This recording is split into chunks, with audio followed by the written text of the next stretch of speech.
all have heard about the Yogasutras by Sage Patanjali, but we do not know that they are deliberately misarranged. If you look into them, you will be able to know that the Samadhi stage comes in first, which should be actually last as per the 8 steps of yoga.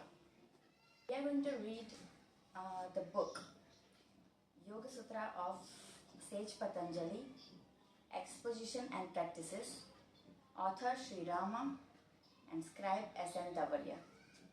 So Tavariaji basically rearranged the sutras, and what he said was that most of the practices were given by word of mouth, and Tavariaji has tried to incorporate those word of mouth practices along with rearranging the sutras as they should be.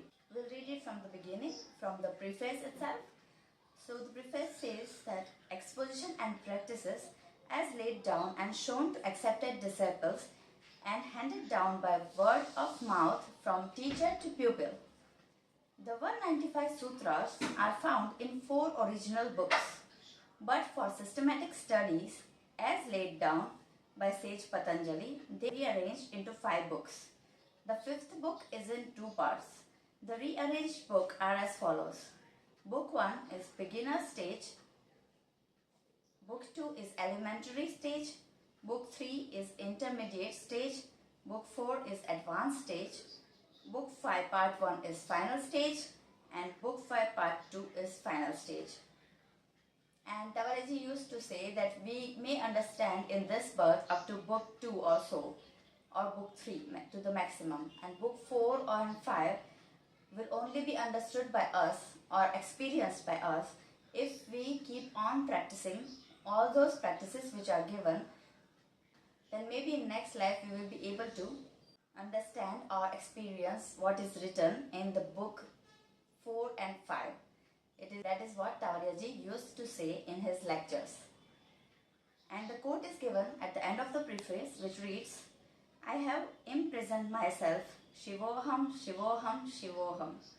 I shall now break these walls, Shivoham, Shivoham, Shivoham," said my transcendental master to me one day. So, next comes acknowledgements. Sage Patanjali used a concise, pithy language with his accepted disciples, for whom it was easier to follow. In The Light of the Soul, Alice Bailey has given connections and extensions and implied meanings in her translation of each sutra, which makes it easier for the reader to understand. Other translators have translated only word for word, which is correct. We have therefore selected translations of each sutra by Alice Bailey. We have not taken the exposition from any commentator or translator of the Yogasutra. The reader will find it absolutely different from any other. Nevertheless, wherever a good point is worth considering, we have quoted from. Example, the books on the Yogasutra by Bengali Baba, Ramaprasad and I.K. Taimni.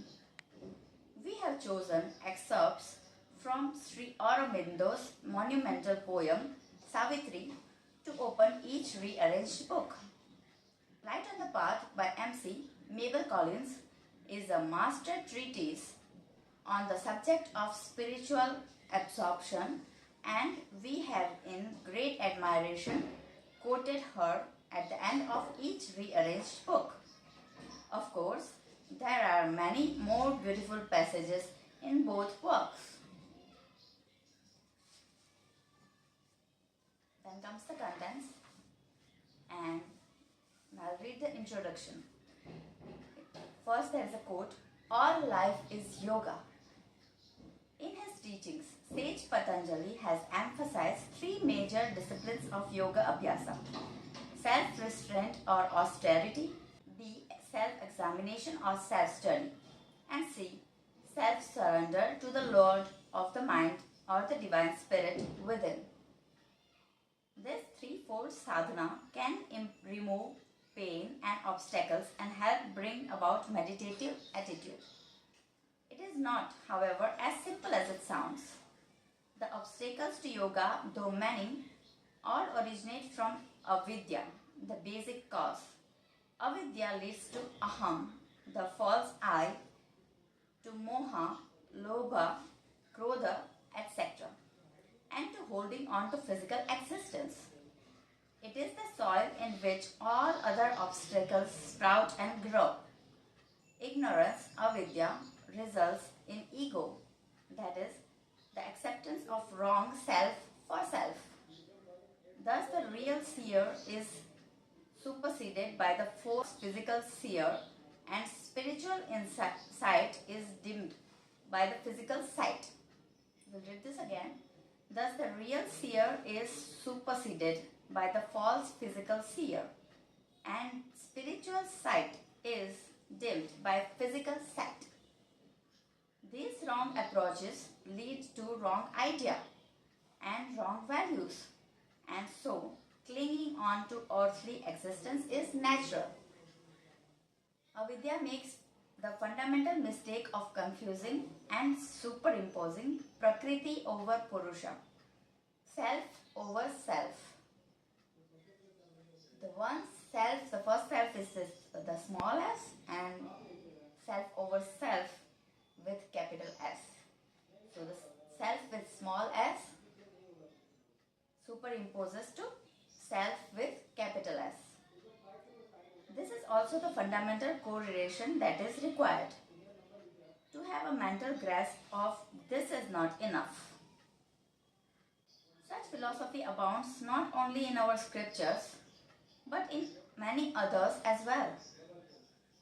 This basic correction of avidya is through mental, moral, physical and psychic exercises, pranayamas, and by holding on to meditative attitude once brought about by practice. Indeed, in the sutras, philosophy changes into practice. This is the most important line, I guess, that in the sutras, philosophy changes into practice. The sutras show hard practices and techniques so that each one can experience and not merely philosophize. The ancient rishis and yogis followed and perfected many such practices and have pointed out many ways for our benefit.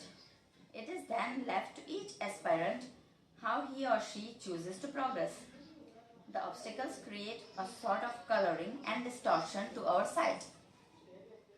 And what we see is not what actually is. Consequently, what actually exists we do not or cannot see. This distortion continues to increase until correction can set in. It also keeps increasing our karma and with it our pain and suffering. As long as ignorance remains as the guide to our normal living, these mental deposits will accumulate to huge proportions. And so a long and automatic chain of births and deaths is inevitable. Karma is pain, mental, physical, emotional and psychic. Avidya involves us in actions without thinking about their consequences. Our actions are rooted in three qualities: tamas, rajas and sattva. As long as avidya is guiding force behind them, excess of rajas and tamas would be the contents of our thoughts and acts. Such an individual is depicted in diagram 1, see appendix 2, with intensity ratios 2:4:8:2 for the IESM, intellectual, emotional, sex and movement centers. All this leads to wrong identification of the seer and the seen. The sutras teach correction, the practical way to get to know the true nature of the seer, who is within and will guide us to ultimate liberation. But in normal life, the seer is a mere witness to the play of avidya. Scientific yoga practices bring about discrimination, and this discrimination makes the eyes see without any imposed coloring. In the light of intuition that is now developed, awareness brings in true values. the entire wrong way of life is put on a correct foundation, and the contents of Rajas and Tamas decrease and that of Sattva increases.